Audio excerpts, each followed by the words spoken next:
నమస్తే అండి. నేను వాణి. నా ఛానల్ ఫస్ట్ టైం చూస్తుంటే ప్లీజ్ సబ్స్క్రైబ్ చేసుకోండి, లైక్ చేసి షేర్ చేయండి. అమూల్య పార్ట్ 5 ఆఖరి భాగం. రచించిన వారు శ్రావణి గారు. ఏమైందిరా, ఎందుకు అలా ఉన్నావు అని అడిగాడు వస్తూనే. రేయ్, తను మీ బావని ఇష్టపడుతుందంట, తనకే ఇచ్చి చెయ్యండి అని అన్నాడు. కానీ నువ్వు అని ఆగిపోయాడు ఆది. నాది ఎంతరా, మహా అయితే 3 రోజుల ప్రేమ, కానీ తనది 4 ఏళ్ల ప్రేమ. తన ప్రేమ ముందు నా ప్రేమ ఎంతరా, తను హ్యాపీగా ఉంటే చాలు అన్నాడు. నీకు బాధగా లేదురా అడిగాడు ఆది. గౌతమ్ వెంటనే ఆదిని గట్టిగా హక్ చేసుకొని, చాలా బాధగా ఉందిరా బావా, తనే నా జీవితం అనుకున్నా, కానీ తన మనసులో ఇంకొకరు ఉన్నారు అని తెలిసాక ఇంకేం చేస్తాం. తను నిజంగా మీ బావతో ఉంటేనే హ్యాపీగా ఉంటుందిరా, అది తన కళ్ళల్లో చూశాను. తన హ్యాపీనెస్ని నేను ఎప్పుడూ కోరుకునేది అని అన్నాడు. ఆ తర్వాత చాలా కష్టంగా ఇంటికి వెళ్ళి సుమాగారి ఒడిలో పడుకున్నాడు. మళ్ళీ ఒక వారం రోజులు కనిపించలేదు అమ్ముకి. కానీ ఈ వారం రోజుల్లో వేద్ పైన నిఘా పెట్టి తను ఎలాంటి వాడో తెలుసుకున్నాడు. అదే టైంకి వేద్కి సుష్మా అంటే ఇష్టమని తెలిసింది. ఇక అదే విషయం అమ్ముకి చెప్పాలని వెళ్ళాడు. అమ్ము ఎవరితోనో మాట్లాడుతూ ఉంది.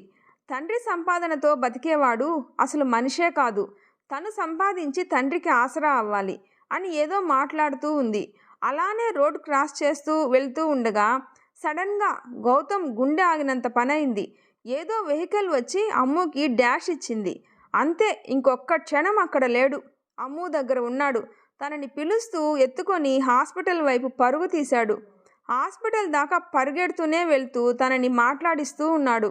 తనని అలా చూడలేకపోతున్నాడు. హాస్పిటల్లో అడ్మిట్ చేసి ఆదికి కాల్ చేశాడు. ఆది కూడా రాగానే తనకంతా చెప్పాడు. ఇద్దరూ అక్కడే వెయిట్ చేస్తూ ఉన్నారు. అలా దాదాపు చాలాసేపటికి అమ్ముని చూడొచ్చు అన్నారు. కంగారుగా వెళ్ళాడు గౌతమ్. అమ్ముని చూస్తుంటే కన్నీళ్లు ఆగను అంటున్నాయి. అలానే నిల్చుండిపోయాడు. చిన్నగా తన చెయ్యి పట్టుకొని ప్రేమనంతా మూటగట్టి నుదుటి మీద ముద్దిచ్చాడు. ఆది అక్కడే అమ్ము దగ్గర కూర్చున్నాడు. కాస్త కాస్త స్పృహ వస్తూ ఉంది అమ్ముకు. దాంతో అక్కడి నుండి వెళ్ళిపోయాడు. మళ్ళీ ఒక వారం రోజులు కనిపించలేదు. అలా ఒకరోజు మళ్ళీ గుడి దగ్గర కనిపించాడు. అమ్ము, నీతో మాట్లాడాలి అంటూ వచ్చాడు. అబ్బా, నువ్వింకా వదలవా నన్ను అని అంది నవ్వుతూ. ఎప్పటికీ అన్నాడు. మొహం తిప్పుకొని కూర్చుంది. చూడమ్ము, నీ బావ నిన్ను ప్రేమించట్లేదు, నువ్వు అర్థం చేసుకో, మళ్ళీ బాధపడతావు అని అంటూ ఉండగా తను తింటున్న ఎంగిలి ప్రసాదం గిన్నెని గౌతంపై వేసింది. అందులో ఉన్న ప్రసాదం గౌతంపై పడింది. సైలెంట్గా నిల్చుకున్నాడు గౌతమ్. అసలు ఎవరు నువ్వు? నీ గురించి నువ్వు ఏమనుకుంటున్నావు? ఇంకోసారి నా కళ్ళ ముందు కనపడ్డావు అంటే ఏం చేస్తానో నాకే తెలీదు, జాగ్రత్త. నువ్వు నా లైఫ్లో నా కళ్ళెదుట లేకపోతే నేను చాలా హ్యాపీగా ఉంటా. నువ్వు నిజంగా నన్ను ప్రేమిస్తూ నా హ్యాపీనెస్ కోరుకుంటే అని అంటూ చేతులు జోడించి ప్లీజ్ వెళ్ళిపో అని అంది. చాలా కష్టంగా మాటలు కూడా తీసుకొని. నిజంగా నేను వెళ్తే నువ్వు హ్యాపీగా ఉంటావా అని అడిగాడు. చాలా అంది. సరే వెళ్తాలే, నువ్వు చెప్పింది ఏమైనా చేస్తాను. అలాంటిది నీకు దూరంగా వెళ్ళలేనా? కానీ ఒకటి, ఏదో ఒకరోజు మీ బావకి నువ్వంటే ఇష్టం లేదు అని తెలుస్తుంది. అప్పుడు మాత్రం జాగ్రత్త అని అంటూ అలానే వెళ్ళిపోయాడు. అమ్ము కోపంగా ఇంటికి వెళ్ళిపోయింది. ప్రెజెంట్లో నుండి బయటికి వచ్చి ఆ రోజు జరిగింది గుర్తుకు రాగానే అమ్ము కళ్ళు నీళ్లతో నిండిపోయాయి. చాలా బాధ పెట్టా కదా నందు అనుకొని మళ్ళీ డైరీ చదవడం స్టార్ట్ చేసింది. అలా నీ నుండి వెళ్ళిపోయాక నిన్ను మర్చిపోలేక నువ్వు నీ ఫ్రెండ్తో చెప్పిన మాటలు గుర్తుకు వచ్చాయి. డాడ్తో మాట్లాడి ఒక స్టార్టప్ కంపెనీ పెట్టి నేను దూరంగా వచ్చేసా బెంగళూరుకి. అక్కడ నేను ఆది ఇద్దరం కలిసి ఉంటూ ఉండేవాళ్ళం అని లాస్ట్ పేపర్లో అమ్ముని చివరిసారిగా చూసిన స్కెచ్ పక్కన నువ్వు నా పక్కన ఉన్నా లేకున్నా నా మనసు నిన్ను మాత్రమే కోరుకుంటుంది. ఎందుకంటే నా మనసు నిన్ను ఇష్టపడినంతగా ఇంకెవ్వరిని ఇష్టపడదు, నిన్ను ప్రేమించినంతగా ఇంకెవ్వరిని ప్రేమించదు అని ఉంది. మళ్ళీ చాలా పేపర్సు ఖాళీగా ఉన్నాయి. ఇంకా లాస్ట్లో నీతో ఉన్న క్షణాల్ని గుర్తు చేసుకుంటూ మళ్ళీ నీతో ఉండే క్షణాల కోసం ఎదురు చూస్తూ నీ దరి చేరే సమయంలో నిన్ను చూస్తానన్న సంతోషం, నిన్ను చూసి ఎన్ని రోజులు అవుతుందో అన్న బాధతో నా కళ్ళు వర్షించడం మొదలు పెడతాయి.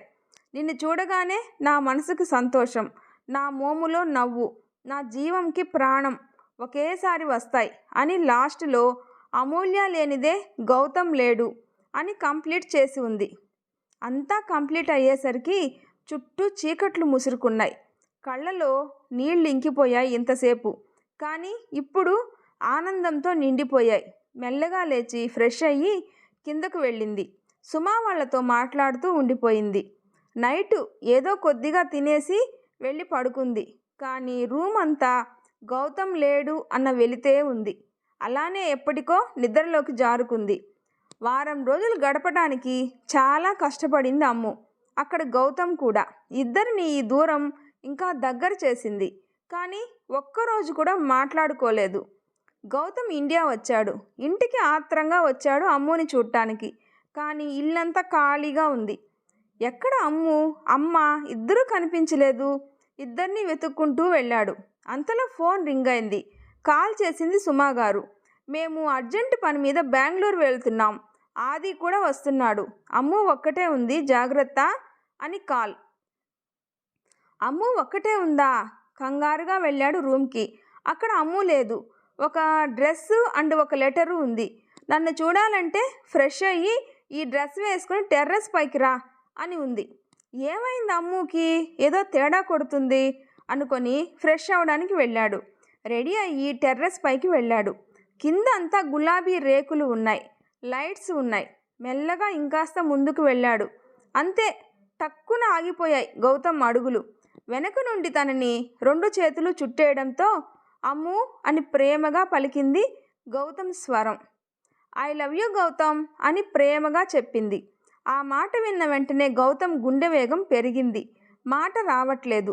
చాలా కష్టంగా మాట్లాడుతూ ఏమన్నావు అని అడిగాడు.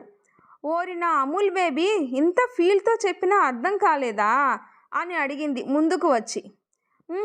అని అన్నాడు అమాయకంగా తల ఊపుతూ. అమ్ము తల కొట్టుకొని మళ్ళీ గౌతమ్ కళ్ళలోకి చూస్తూ ఐ లవ్ యూ గౌతమ్ అంది తనని అలానే హత్తుకుంటూ. ఐ లవ్ యూ టూ అని గట్టిగా అంటూ హక్ చేసుకున్నాడు గౌతమ్. ఇద్దరూ ఆ ఫీల్లోనే ఉండిపోయారు. ఆమె మెల్లగా తల పైకెత్తి గౌతమ్ కళ్ళల్లోకి చూస్తూ తన నుదుటి మీద ముద్దు పెట్టింది. గౌతమ్ అమ్ముని గట్టిగా హక్ చేసుకున్నాడు. అసలు నీకు బుద్ధి ఉందా అని అంటూ ఉంటే మళ్ళీ చిన్నగా పెదాల మీద ముద్దు పెట్టి వదిలితే ఎక్కడ దూరం అవుతావేమో అని వదల్లేదు అన్నాడు. గౌతమ్ని హక్ చేసుకుంటూ ఇక నేను ఎక్కడికి వెళ్ళను అంది. ఇద్దరూ అలానే ఉండిపోయి కిందకి వచ్చారు. కొద్దిసేపటికి అమ్మునే గౌతమ్కి డిన్నర్ తినిపించింది. గౌతమ్ అమ్ముకి తినిపించాడు. ఇద్దరూ తిన్నాక రూమ్లోకి వెళ్ళారు. అక్కడ రూమ్ అంతా పూలతో ఉంది. అది చూసిన గౌతమ్ అమ్ముని చూశాడు. అమ్ము తల దించుకోనుంది. అమ్ము తలని పైకి లేపుతూ నువ్వు నిజంగా దీనికి రెడీగా ఉన్నావా అని అడిగాడు. చిన్నగా సిగ్గుపడుతూ తల ఊపింది అమ్ము. ఇద్దరూ ఆ రాత్రి వాళ్ళ మధ్య ఉన్న బంధాన్ని ప్రేమతో ఒకటి చేసి వాళ్ళు ఒకటి అయ్యి కలిసిపోయారు. మరుసటి రోజు గౌతమ్కి మెలకువ వచ్చేసరికి టైం చాలా అయింది. పక్కన ఉన్న అమ్ముని చూశాడు. చాలా ముద్దుగా కనిపించింది. చిన్నగా అమ్ము బుగ్గ మీద ముద్దు పెట్టి లేచాడు. ఫ్రెష్ అయ్యి కిందకి వెళ్ళి కాఫీ రెడీ చేశాడు. అమ్ము అప్పటికీ లేవకపోవడంతో అమ్ము లేరా, కాఫీ తాగేసి పడుకుందువు అని అన్నాడు తనని లేపుతూ. కాఫీ అక్కడే పెట్టేసి బాల్కనీలోకి వెళ్ళాడు. అమ్ము లేచి ఫ్రెష్ అయ్యి వచ్చి కాఫీ తాగుతూ గౌతమ్ దగ్గరికి వెళ్ళి తన పక్కన కూర్చుంది. గౌతమ్ అమ్ము చుట్టూ చేతులు చుట్టి నిజంగా నిన్న రాత్రి జరిగింది నిజమే కదా అన్నాడు కొంటిగా చూస్తూ. నిజమే అనింది నవ్వుతూ. గౌతమ్ అమ్ముని చూస్తూ కూర్చుండిపోయాడు. అలా రోజులు గడుస్తూ ఉన్నాయి. అమ్ము గౌతమ్ ఇద్దరూ వాళ్ళ ప్రేమలో మునిగి తేలుతూ ఉన్నారు. గౌతమ్ డైలీ ఆఫీస్కి వెళ్ళి రావటం, ఇంటికి వచ్చాక అమ్ము వెనకాలే తిరగడం, ఇలా ఎంతో సంతోషంగా సాగిపోతూ ఉంది. అలా రోజులు గడుస్తూ ఉన్నాయి. ఒకరోజు ఆఫీసులో ఉన్న గౌతమ్కి కాల్ చేసింది అమ్ము. మాట్లాడుతూ సైలెంట్ అయిపోయింది. ఏదో పగిలిన శబ్దం కూడా వచ్చింది. దాంతో వెంటనే కంగారుగా ఇంటికి స్టార్ట్ అయ్యాడు గౌతమ్. ఇంటికి వచ్చేసరికి హాల్లో పడిపోయి ఉంది అమ్ము. కంగారుగా తనని ఎత్తుకొని రూమ్లో పడుకోబెట్టి డాక్టర్కి కాల్ చేశాడు. డాక్టర్ వచ్చి చెక్ చేసి విషయం చెప్పేసి వెళ్ళింది. గౌతమ్కి తను విన్నది నిజమా కాదా అనిపించింది. హ్యాపీగా అమ్ము దగ్గరికి వెళ్ళాడు. తను ఇంకా పడుకొనే ఉంది. తన దగ్గరికి వెళ్ళి నుదుటి మీద ముద్దు పెట్టుకొని పక్కనే కూర్చున్నాడు. మళ్ళీ అమ్ము కళ్ళు తెరిచేసరికి సుమా గారు, శేఖర్ గారు, నిరంజన్ గారు, లక్ష్మి గారు ఉన్నారు. అమ్మ, నాన్న, అత్తమ్మ, మావయ్య అని అంటూ పైకి లేవబోయింది. గౌతమ్ వచ్చి తనని ఆపేస్తూ జాగ్రత్త, అలా లేవకూడదు అని అన్నాడు. నాకేమైంది అని అడిగింది. నిరంజన్ గారు దగ్గరకు వచ్చి నా బంగారు తల్లి హ్యాపీగా ఉండు అని నుదుట ముద్దు పెట్టుకున్నారు. అలానే లక్ష్మి గారు, శేఖర్ గారు, సుమా గారు కూడా దీవించి బయటికి వెళ్ళారు. వాళ్ళు అలా ఎందుకు అన్నారో అర్థం కాక గౌతమ్ వైపు చూసింది. గౌతమ్ నవ్వుతూ అమ్ము దగ్గరికి వచ్చి మోకాళ్లపై కూర్చున్నాడు. అమ్ము కడుపు దగ్గర చెవి పెట్టి చూడు నా లిటిల్ ప్రిన్సెస్, మీ అమ్మకి ఇంకా అర్థం కాలేదు అని అన్నాడు ముద్దు పెడుతూ. అప్పుడు అర్థమైంది అమ్ముకి. కళ్ళల్లో నీళ్లు తిరిగాయి. చాలా హ్యాపీగా గౌతమ్ని చూసింది. గౌతమ్ అమ్ముని హక్ చేసుకొని we are going to be parents అన్నాడు అమ్ము నుదుట ముద్దు పెడుతూ. అమ్ముని చూసుకోవటానికి తన దగ్గరే ఉండిపోయారు ఇద్దరి పేరెంట్స్. ఆది కూడా విషయం తెలుసుకొని వచ్చాడు. తనని చూసి చాలా హ్యాపీగా ఫీల్ అయ్యారు. పగలంతా సుమా గారు, లక్ష్మి గారి ప్రేమతో, రాత్రిపూట గౌతమ్ అప్పుడప్పుడు చేసే చిలిపి అల్లరితో, ప్రేమతో నెలలు గడిచిపోయాయి. అప్పుడు అమ్ముకి 6 నెలలు. శ్రీమంతం చేయాలని ఫిక్స్ అయ్యారు. అన్ని ఏర్పాట్లు చేసి ఘనంగా చేశారు. అమ్ము పట్టు చీరలో బేబీ బంప్తో చాలా అందంగా ఉంది. ఏదో కొత్త కాంతి ఉంది తన మొహంలో. ఆ రోజు రాత్రి ఎప్పట్లానే తన బేబీకి కథలు చెప్తూ ఉన్నాడు గౌతమ్. ప్రిన్సీ, మీ మామ్ చాలా అందంగా ఉందిరా, చాలా క్యూట్ ఉంది అన్నాడు. నవ్వింది అమ్ము. మనకి అమ్మాయి పుడుతుందా, అబ్బాయి పుడతాడా అడిగింది అమ్ము. నాకైతే నా ప్రిన్సీ అనుకుంటున్నా అన్నాడు. నాకు అలానే అనిపిస్తుంది, కానీ అబ్బాయి కూడా పుడితే బాగుంటుంది కదా అంది. అన్నాడు. నేను లావయ్యాను కదా అంది ముద్దుగా ఫేస్ పెట్టి. లేదురా, ఎందుకు అలా అనుకుంటున్నావు అన్నాడు. ఏమో నాకే అలా అనిపించింది అని అంది. ఒకరోజు పడుకున్న గౌతమ్ పక్కన కూర్చొని నందు నందు అని పిలుస్తూ ఉంది. గౌతమ్ కళ్ళు తెరిచి ఏమైందిరా అని అడిగాడు. నాకు ఆకలి వేస్తుంది అంది. అవునా అని అంటూ లేస్తూ ఉండు, ఫుడ్ ఏమైనా చేసి తీసుకొని వస్తాను అన్నాడు. నాకు ఐస్ క్రీమ్ ఆకలి అని చెప్పి పప్పీ ఫేస్ పెట్టింది. గౌతమ్ నవ్వేసి తనని ఎత్తుకొని బయటికి వచ్చాడు. కారులో కూర్చోబెట్టి స్టార్ట్ చేశాడు. అలా డ్రైవ్ చేస్తూ ఒక ఐస్ క్రీమ్ షాప్ దగ్గర స్టాప్ చేశాడు. తనకి కావలసిన ఫ్లేవర్స్ అన్నీ తెచ్చి తినిపించాడు. అమ్ము కూడా చాలా హ్యాపీగా తినింది. అమ్ముకి నెలలు నిండే కొద్దీ కాళ్ళ వాపులు వచ్చేవి. వాటికి ఆయిల్ మసాజ్ చేస్తూ తనని ఇంకా కేర్గా చూసుకునేవాడు గౌతమ్. 9 months కంప్లీట్ అయ్యేసరికి పెయిన్స్ వచ్చాయి అమ్ముకి. అప్పుడు గౌతమ్ ఆఫీసులో ఉన్నాడు. శేఖర్ గారు కూడా. అందరూ మీటింగ్లో ఉన్నారు. నిరంజన్ గారు, లక్ష్మి గారు, సుమా గారు కలిసి హాస్పిటల్కి వెళ్ళారు.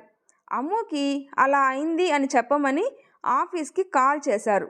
కానీ వాళ్ళు మీటింగ్లో ఉండటం వల్ల కుదరలేదు. అమ్ము గౌతమ్ వస్తేనే ఆపరేషన్ థియేటర్కి వెళ్తాను అని పట్టుబట్టి మరి పెయిన్స్తో అలానే ఉంది. ఇంకా లాస్ట్ మినిట్కి వచ్చాడు గౌతమ్ కంగారుగా. రాగానే అమ్ముని పట్టుకొని కంగారుగా ఉన్నాడు. ఏం కాదు గౌతమ్ అని అంటూ నువ్వు కూడా నాతో రావా అని అడిగింది. గౌతమ్ కూడా డాక్టర్స్తో మాట్లాడి లోపలికి వెళ్ళాడు. అక్కడ అమ్ముకి నొప్పులు వస్తుంటే ఇక్కడ గౌతమ్కి కంట్లో నీళ్ళు వస్తున్నాయి. అమ్ముని ఎక్కువసేపు బాధ పెట్టకుండా బయటికి వచ్చేసింది బేబీ. బేబీ ఏడుపు విని హ్యాపీగా కళ్ళు మూసింది అమ్ము అలసటతో. గౌతమ్ కళ్ళ నీళ్లతో బేబీని ఎత్తుకొని ముద్దు పెట్టుకొని వాళ్ళకి ఇచ్చాడు వాష్ చేయడానికి. ఆ తర్వాత అమ్ముని ముద్దు పెట్టుకొని బేబీని వాష్ చేశాక తీసుకొని బయటికి వచ్చాడు. అందరికీ బేబీని ఇస్తూ అమ్ము కోసమే వెయిట్ చేస్తూ ఉన్నాడు. అమ్ముని ఒక 1 hour తర్వాత రూమ్కి షిఫ్ట్ చేశారు. బేబీని తీసుకొని అమ్ము దగ్గరికి వెళ్ళాడు గౌతమ్. అమ్ము కళ్ళు తెరిచింది. నవ్వుతూ తననే చూస్తున్న బేబీని చూసి సంతోషంతో గౌతమ్ని చూసింది. మన ప్రిన్సెస్ అన్నాడు హ్యాపీగా అమ్ము నుదుట ముద్దు పెడుతూ. అమ్ము హ్యాపీగా బేబీని తీసుకొని ముద్దు చేసింది. అందరూ వచ్చి ఇద్దరుగా ఉన్న వాళ్ళని ముగ్గురుగా చూసి నవ్వుతూ వెళ్ళిపోయారు. 3 రోజుల తర్వాత అమ్ముని ఇంటికి తీసుకువెళ్ళారు. బేబీ డాడీ లిటిల్ ప్రిన్సెస్ అని ప్రూవ్ చేసింది. గౌతమ్ దగ్గర ఉంటే అస్సలు ఏడవదు. గౌతమ్ నుండి కాస్త దూరం అయితే కూడా ఏడుపు స్టార్ట్ చేస్తుంది. గౌతమ్ అమ్ము ఇద్దరు బేబీని చాలా బాగా చూసుకుంటున్నారు. ఆది అయితే తన మేనకోడల కోసం బెంగళూరు నుండి వైజాగ్కి షిఫ్ట్ అయ్యాడు. వాళ్లతోనే ఉంటూ హ్యాపీగా గడిపేశాడు. 6 నెలల తర్వాత పాపకి నామకరణం చేశారు. ఇద్దరి ప్రేమకి గుర్తుగా అమూల్య నుండి గౌతమ్ నందన్ నుండి నంది కలిపి ఆనందిగా పెట్టారు. ఇంకా వాళ్ళది సంతోషమైన అందమైన కుటుంబం. నా వీడియో నచ్చితే ప్లీజ్ లైక్ చేసి షేర్ చేయండి, సబ్స్క్రైబ్ చేసుకోండి. Thanks for watching.